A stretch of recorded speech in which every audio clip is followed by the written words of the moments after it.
4:12 local time. The sky over the northern Persian Gulf did not light up with a single explosion. It moved. Two carrier strike groups, separated by more than 140 nautical miles of dark water, launched within 90 seconds of each other. Steam catapults slammed forward in synchronized violence. F/A 18S disappeared into the night. F-35CS rolled off the bows and climbed without lights. EA-18G growlers followed, already flooding designated frequencies with pre-programmed jamming sequences. Below them, destroyers spread across 1,000 miles of ocean, executed the same command at the same second. Vertical launch systems opened. Tomahawks ignited. No presidential address preceded it. No public ultimatum filled the airwaves. Just a secure transmission from U.S. Central Command. Execute. For 6 months, the buildup had been visible but deniable. Aircraft rotating through European bases. Tankers repositioned quietly. Submarines slipping through choke points without announcement. Logistics vessels offloading munitions at night. Analysts called it signaling. It was staging. Now it was kinetic. 4:15. The first wave skimmed the surface at 550 miles per hour. Hundreds of cruise missiles flying nap-of-the-earth profiles toward pre-programmed coordinates across western and southern Iran. Targets were not symbolic. They were structural. Early warning radar arrays along the coast. Integrated air defense nodes near Bandar Abbas. Fiber optic relay hubs feeding Tehran's command network. Surface-to-air missile batteries positioned to defend strategic facilities. Wave 1 was not about destruction. It was about blindness. 4:18. Inside Iranian coastal command centers, operators watched their scopes erupt with contacts. At first, it looked like clutter. Then it multiplied. Then it converged. Acquisition radars surged to full power. Fire control systems cycled aggressively. Communications lines filled with clipped Farsi commands. Emergency protocols activated across multiple sectors simultaneously. The problem was not surprise, it was scale. 4:21. The first impacts landed. Radar dishes disintegrated under precision strikes. Hardened communication nodes vanished in contained detonations. Mobile SAM batteries, previously dispersed across desert ridgelines, erupted in controlled bursts of flame. Fiber lines severed. Screens went dark. Operators stared at blank space where data had been seconds before. 4:23. Wave 2 crossed the coastline. F-22? Raptors already deep in Iranian airspace before the Tomahawk struck, advanced under stealth profiles. Their radar signatures were statistically insignificant against what remained of the damaged network. They carried JASSMER missiles, low observable, long range, designed to enter through holes created seconds earlier. Targets: Revolutionary Guard command compounds, missile storage bunkers, drone production facilities believed to support regional proxy forces. Explosions followed minutes later. Controlled, precise, unmistakable. 4:27. In the Arabian Sea, the deck of USS Abraham Lincoln did not slow, it accelerated. F-35Cs lifted in staggered succession, loaded with GPS-guided JDAMs and small-diameter bombs. Tankers orbited in layered patterns to sustain continuous sortie cycles. Growlers intensified electronic suppression, saturating Iranian communications with interference so dense that command relays struggled to connect. This was not a raid. This was infrastructure for a campaign. 4:31. At Diego Garcia, hours earlier, B-2 Spirit bombers had departed under complete radio silence. Now they were approaching final routing waypoints. Inside their bays, GBU-57 massive ordnance penetrators, 30,000-pound bunker busters designed for a single class of target, deeply buried enrichment facilities, Fordow, Natanz, facilities built under mountains to survive exactly this scenario. 4:35. In Washington, screens showed the first full operational overlay, dozens of confirmed hits, multiple radar nodes offline, Iran's integrated air defense network fragmented into isolated islands. It was the largest coordinated U.S. operation in 2 decades. larger than the opening night of Libya, broader than the 2017 Syria strikes, more layered than anything executed since the first hours of Iraq in 2003. And it was still unfolding. 4:39, Iranian command channels remained active, not silent, not collapsing, active. Ballistic missile brigades received movement orders, mobile launchers dispersed from hardened shelters, fuel trucks repositioned under escort. Signals intelligence detected encrypted traffic spiking between Tehran and regional proxy groups. The expected retaliation window had opened. American planners anticipated it. Missile launches within 30 minutes, drone swarms within an hour, Strait of Hormuz disruptions before sunrise. That was the model, that was the precedent. 4:42. The second wave of Tomahawks struck deeper inland. But something unexpected happened. Iran did not fire immediately. No ballistic arcs appeared on early warning screens. No mass drone launch signatures rose from known depots. No swarm of fast attack boats surged toward the strait. Instead, the radar network began to power back on. Selective, disciplined, measured. Tehran was not reacting emotionally. It was calculating. 4:45. In the Combat Direction Center aboard the Lincoln, silence replaced anticipation. They had prepared for chaos. They were receiving restraint. And restraint in this context was more dangerous than rage, because the biggest U.S. operation in 20 years had begun exactly as planned. What Washington had not yet seen was how Tehran intended to answer it. 4:52 local time. The second wave completed its ingress. Explosions were still echoing across western Iran when American strike planners began updating damage assessments in real time. Satellite overlays confirmed at least 11 primary radar nodes degraded or destroyed. 2 long-range surface-to-air missile brigades had ceased transmitting. Fiber optic traffic across multiple command corridors dropped by nearly 40%. On paper, the opening phase was succeeding. But in war planning rooms, paper means nothing until the opponent responds. 4:55. Inside Iranian strategic command facilities, activity did not resemble panic. It resembled triage. Redundant communication lines activated. Mobile command vehicles dispersed from fixed compounds. Hardened underground bunkers shifted to internal-only networks, bypassing damaged relays. Instead of immediate retaliation, Tehran executed continuity protocols. Washington noticed. 4:58.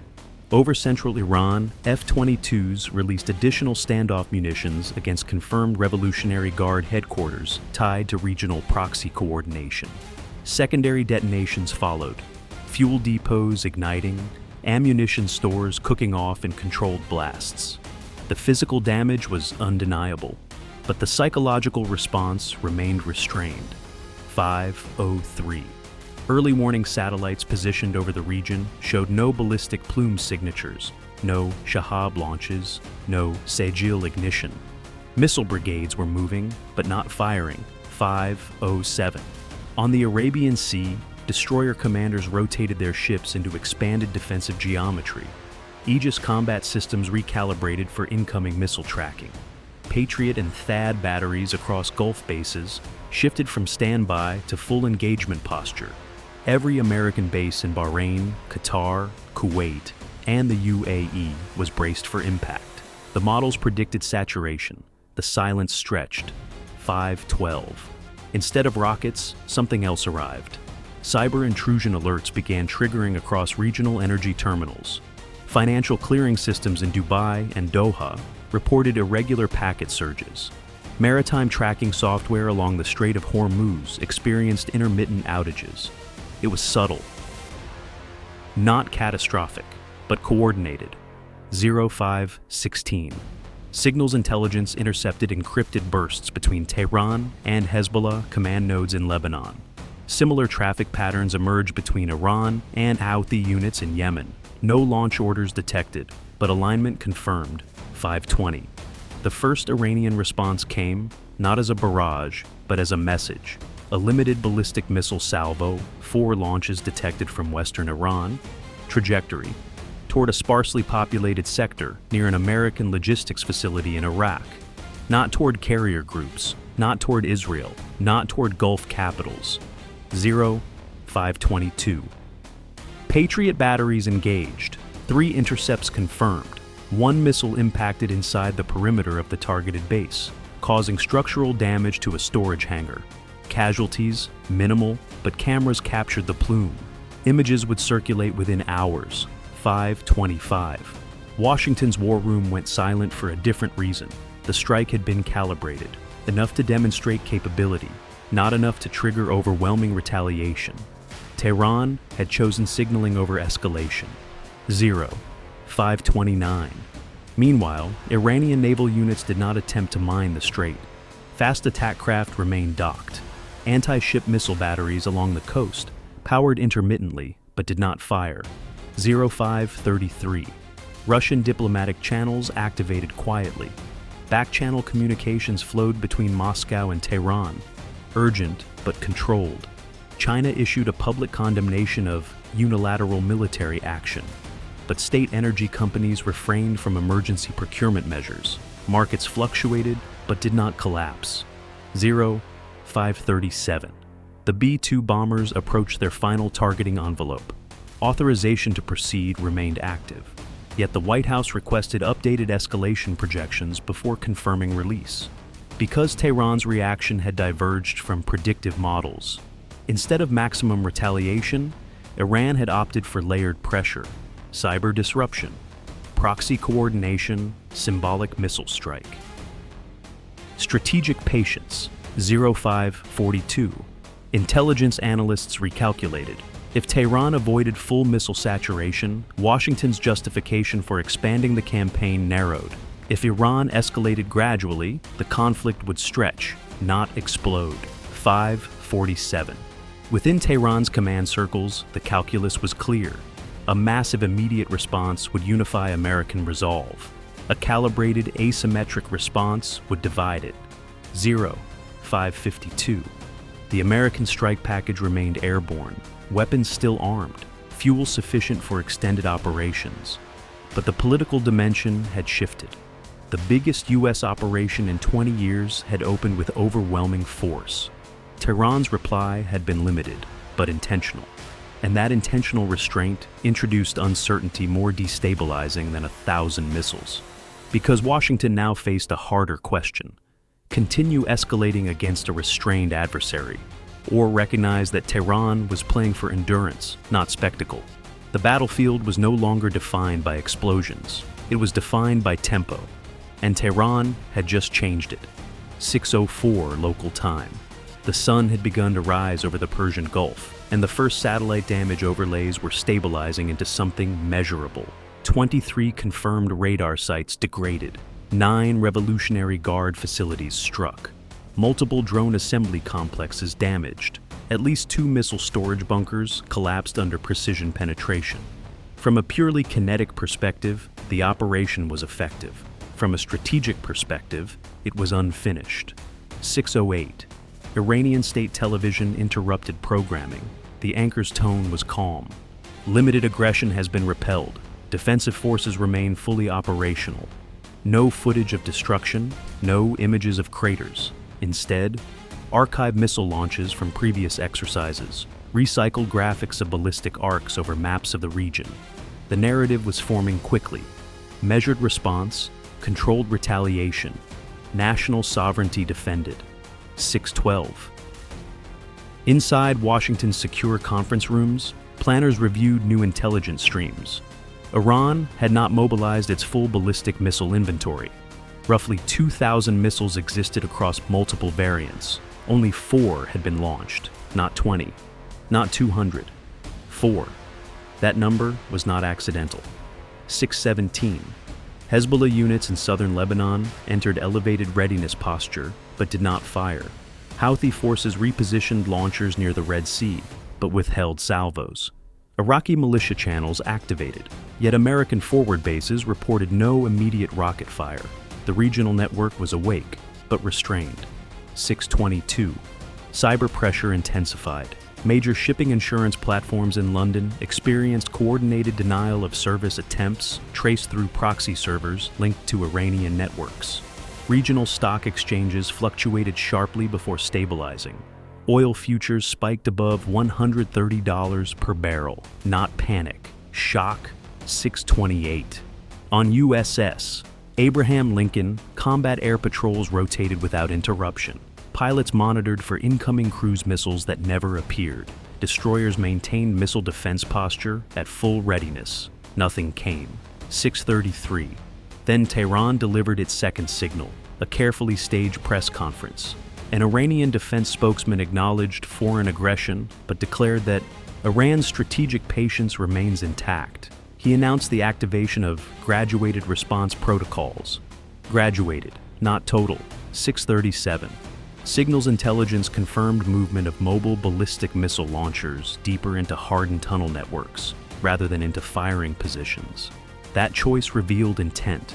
Iran was preserving capability, not expending it. 6:41. The B-2 bombers reached final release checkpoints. Targeting packages for Fordo and Natanz were locked. Massive ordnance penetrators armed. A decision awaited. If released, the strike would set Iran's enrichment program back a decade. It would also close the diplomatic door permanently. 6:45. National Security Council analysts projected escalation ladders. Scenario: A. U.S. continues deep strikes. Iran responds with full missile saturation across Gulf bases. Regional war ignites. Scenario B. U.S. pauses after first wave. Iran sustains asymmetric pressure. Conflict stretches into months of hybrid warfare. Scenario C. Both sides freeze kinetic expansion and pivot to indirect confrontation. Tehran's limited missile strike had made Scenario B more likely. 6:49. In Moscow, diplomatic channels intensified. Russian officials privately urged Tehran not to escalate into ballistic saturation. Publicly, Russia condemned Washington. Privately, it signaled caution. 6:53. In Beijing, energy analysts calculated shipping risk exposure. China's oil imports through Hormuz were vulnerable. Beijing condemned U.S. action, but advised Tehran to keep the strait open. 6:57. Back over Iran, American drones continued surveillance. Mobile launchers were dispersing, but not firing. Air defense units powered intermittently, probing, but not committing. Tehran was playing for endurance. 7:02. The first U.S. casualty images surfaced from the Iraqi base struck earlier. Minor structural damage. 2 service members injured. The political weight of those images would land before noon. Iran had ensured that. 7:08. Washington faced a dilemma it had anticipated, but not this quickly. The biggest U.S. operation in 20 years had delivered overwhelming force. Tehran had responded with controlled defiance, enough to avoid humiliation, not enough to justify annihilation. 7:14. Inside the Pentagon, a revised assessment circulated. Iran is intentionally avoiding escalation thresholds that trigger regime survival doctrine. That sentence shifted the debate. If Tehran did not cross red lines, Washington's justification to expand strikes weakened. 7:19. Meanwhile, underground enrichment facilities remained intact. Fordo untouched. Natanz partially degraded but operational. The tools to end the program decisively were airborne. The decision to use them was political. 7:23. Iran's strategy was becoming visible. Absorb initial blow. Demonstrate limited retaliation. Activate proxies slowly. Drive up oil prices. Exploit international pressure on Washington to halt expansion. Not war of spectacle. War of stamina. 7:28. American carriers remained on station. Jets remained armed, destroyers remained loaded, but the tempo had changed. The expected inferno had not arrived. Instead, a slow-burning confrontation was forming, and Washington was beginning to understand that the surprise was not in the scale of the American operation. It was in Tehran's refusal to respond the way American war models predicted. 7:31 local time. The order to release the bunker busters never came. The B-2s continued forward for another 3 minutes, holding in a racetrack pattern beyond Iranian radar horizon. Weapons armed, targeting confirmed, awaiting a single encrypted confirmation that would permanently alter the strategic map of the Middle East. It did not arrive. 7:34. Instead, a secure transmission moved in the opposite direction. Maintain deterrent posture, no expansion of target set. The largest American military operation in 20 years had reached its first strategic pause, not because it lacked capability, but because its objective had shifted in real time. 7:38. In Tehran, Supreme National Security Council members convened under hardened concrete and filtered air. They reviewed satellite imagery of damaged radar arrays and smoking Revolutionary Guard compounds. They reviewed ballistic telemetry from the 4 missiles launched at U.S. positions.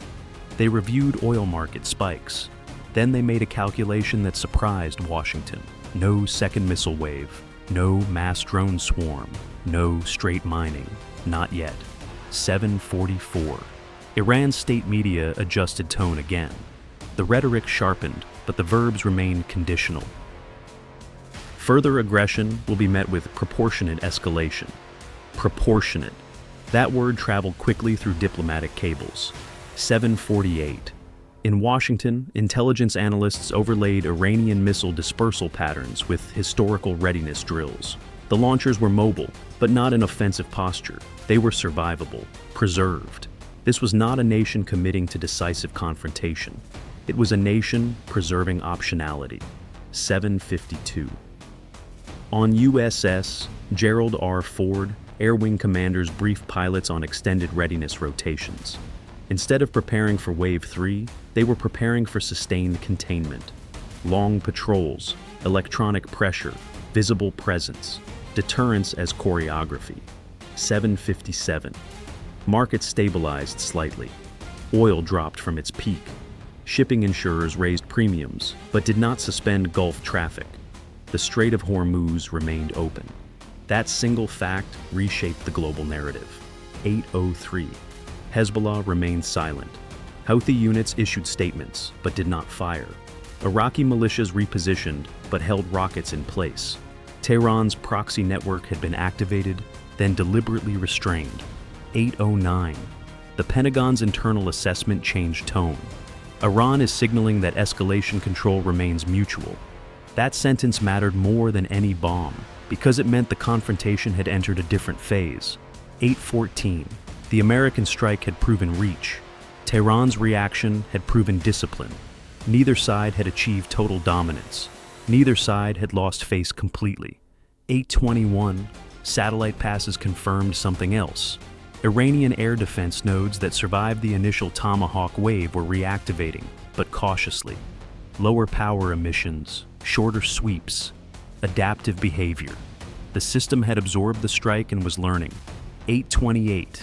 Back-channel communications through European intermediaries flickered back to life. No public acknowledgement, no joint statement. But encrypted diplomatic traffic resumed. 8:34. The B-2s turned west. Massive ordnance penetrators remained unfired. Fordo remained intact. The most destructive option had been withheld. 0841. Washington recalibrated. The objective was no longer immediate neutralization of nuclear infrastructure. It was strategic leverage, pressure without ignition. 847. Tehran recalibrated too. The 4 missile launches had delivered a message: we can respond. We will respond. But we will not give you the war you prepared for. 8:55. By mid-morning, global headlines framed the story differently than anticipated. Not all-out war, not shock and awe, but massive U.S. Strike followed by measured Iranian response. Measured. That word echoed through policy rooms. 9:02. Inside classified archives, analysts logged the most important data harvested during the operation. New radar signatures, revised missile dispersal timelines, proxy activation protocols, Iranian command and control latency under stress. Operationally, the mission had succeeded. Strategically, it had revealed something unexpected. Tehran had chosen survival through restraint instead of spectacle through escalation. 9:11. The carriers remained on station, the destroyers remained loaded, the air wings remained armed. But the tempo had stabilized into something colder, a prolonged standoff. 9:18. In Tehran, leadership declared national resilience. In Washington, officials declared deterrence restored. Both statements were technically true. Both concealed the same reality. The biggest U.S. operation in 20 years had not ignited a regional war. It had exposed the limits of force when both sides understand the cost of crossing the final threshold. 9:27. The clock that had been ticking at dawn was still ticking. But it was no longer counting down to impact. It was measuring endurance. Because in modern conflict, the decisive moment is not always the explosion. Sometimes it is the restraint that follows it. And on that morning, restraint surprised Washington more than any missile ever could.